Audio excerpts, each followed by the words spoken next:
I graduated from the George School, which is a private coeducational prep school in Philadelphia, in 1958 and went into the military. After going through advanced infantry training, I was transferred to the Pentagon, where I worked for the Radio Frequency Engineering Office.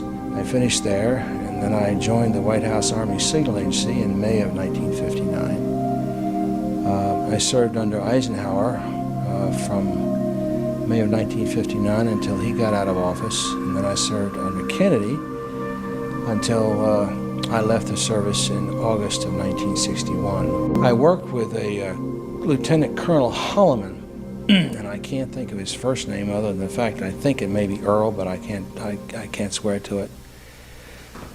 Anyway, my job was to learn how to deal with code. And that's what I did, and when the process of dealing with that through military maneuvers, I learned a lot about Project Blue Book. Blue Book was discussed quite openly in the office. Sections of Blue Book were open for discussion, and then there were other matters as well that were brought to our attention one afternoon when we were just about ready to finish up training. It was about 3:30, maybe 3:45 in the afternoon. Colonel Holabird brought out a piece of what appeared to be metallic. It was a metallic piece of, looked like a yardstick. It had deciphering. It had encryption on it, and the encryption was pointed out by Colonel Holabird to each one of us who were in that class, and I think there were 6 or 7 of us at that time.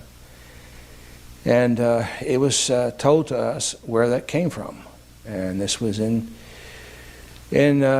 connection with Operation Blue Book. What they were trying to say is, look, we've got this physical information, this physical property, and to go along with what you've seen in Blue Book, we have now been able to get our hands on and show you materially, and that's what he did.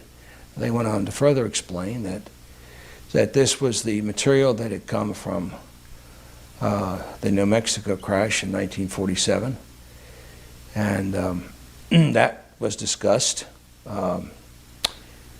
I think it was discussed at length, if I'm not mistaken. We spent perhaps another hour or so. We left about an hour late that afternoon, and the next day it was discussed again. They did discuss the fact that there were bodies.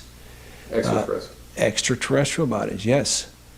There were either 3 or 5, and they didn't even know at that point, because some of the information that they had gotten apparently was incomplete, but 3 or 5 stands out in my mind as the number that were taken.